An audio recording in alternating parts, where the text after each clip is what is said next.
Dan ini juga sebetulnya yang 11.600 ini sangat dikenal di geologi yang disebut sebagai Younger Dryas. Younger Dryas itu satu masa yang luar biasa misterius itu, sekitar 1.300 tahun, dari 12.800 sampai sekitar 11.500. Jadi di sini trennya di 20.000 itu kan bumi makin menghangat begitu ya, es mencair, tapi tiba-tiba di 12.800 itu mendingin kembali. Kalau yang ke kanan itu mendingin gitu ya, Younger Dryas itu mendingin.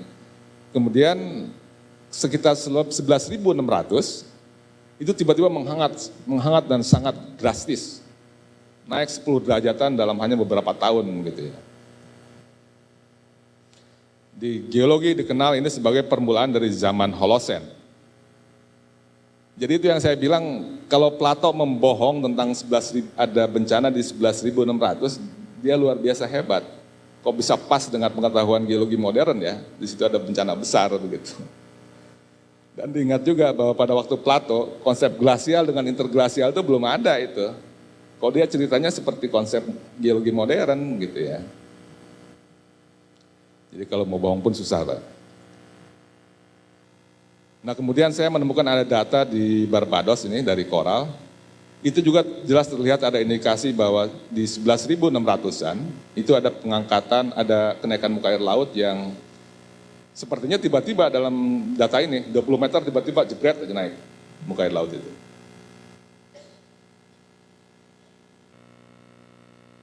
Demikian juga di Greenland ini, diperlihatkan sekali jelas bagaimana itu Younger Dryas ini. Dan ada kenaikan muka air laut tiba-tiba juga di 11.600.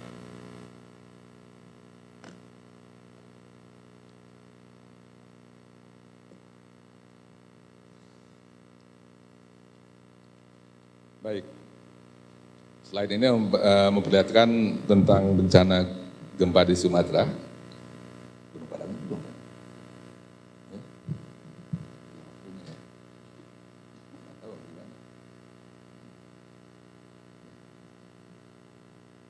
Ya, ini harus persingkat ini kelihatannya. Baik, jadi di situ diperlihatkan bahwa di selatannya Mentawai itu ada satu segmen megatrust yang besar di Selat Sunda itu. Dan gempanya bisa mencapai lebih dari 9. Ini kebetulan ini dari Pak Gegar, sedang membuatkan ada satu simulasi tsunami, baik untuk Pak Gegar ini terus aja nih ya Pak ya, karena waktunya sudah ini. Jadi Pak Gegar ini dulu tesisnya di penelitian banyak sekali di Selat Sunda ini ya, mulai dari modeling tsunami dan juga ada modeling di laboratorium seperti ini. Ini di Jogja ya Pak Gegar ya. Jadi kita percepat saja, ingin memperlihatkan bagaimana ini bongkah-bongkah karang yang dibawa waktu tsunami 1833 ini, besar sekali. Yang menarik ini Pak Gegar menemukan ada satu jejak tsunami purba di daerah Tanjung Lesung Ujung Kulon yang bukan vulkanik tapi tektonik. Saya mau ke sana dengan Pak Gegar belum jadi-jadi juga ini. Kelihatannya endapan tsunami-nya sangat besar ini, yang putih itu. Baik, ini terima kasih ini dengan Pak Gegar yang menyempatkan waktunya di selang-selang di pekerjaan yang sepertinya sangat sibuk. Yang menyempatkan untuk membuat simulasi ini. Jadi ini adalah simulasi tsunami ketika kondisi waktu zamannya Atlantis ini 11.600. Jadi kita turunkan permukaan air lautnya sekitar 60 meteran gitu ya. Meskipun kita harus tahu ya di sini parameternya banyak sekali. Kita nggak tahu ada berapa penambahan volume air laut dan macam-macam erosi sedimentasi. Tapi ini satu pendekatan pertama lah gitu.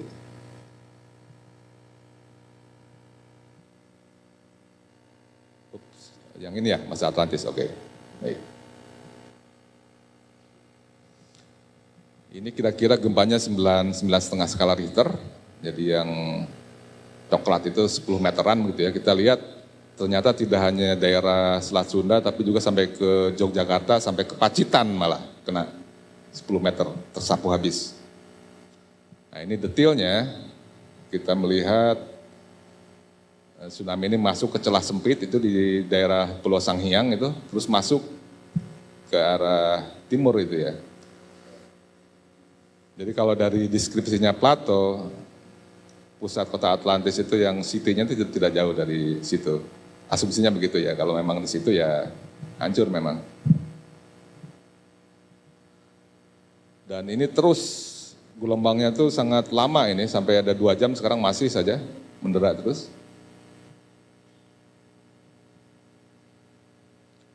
Pulau di daerah mana tuh, Anyer itu udah habis itu, Anyer sih habis, merah terus.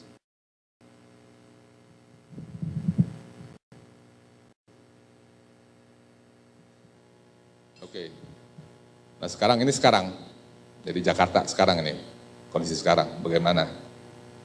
Kita buat juga. Jadi intinya yang pernah terjadi pada waktu dulu, pada zaman Atlantis, bisa juga terjadi sekarang, di zaman kita sekarang ini. Jadi kita lihat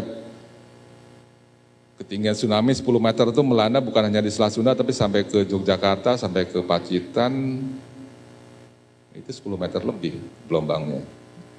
Kemudian ini detailnya, kita lihat bagaimana gelombang tsunami masuk ke Pulau Sangiang tiba setelah 50 menit itu ya, 50 menit, 1 jam tiba yang besar. Kemudian dia masih masuk terus. Kalau daerah Anyer itu habis itu. Kemudian daerah Pelabuhan Ratu juga habis. Daerah Lampung juga besar sekali. Saya terkejut juga ternyata tsunami-nya sampai ke Jakarta cukup besar itu, Bu. Lebih dari 5 meter. Itu terjadi setelah 3 jam gempa. Masuk ke Teluk Jakarta. Nah itu yang di Teluk Jakarta yang kemudian memerah itu yaitu 5 meteran.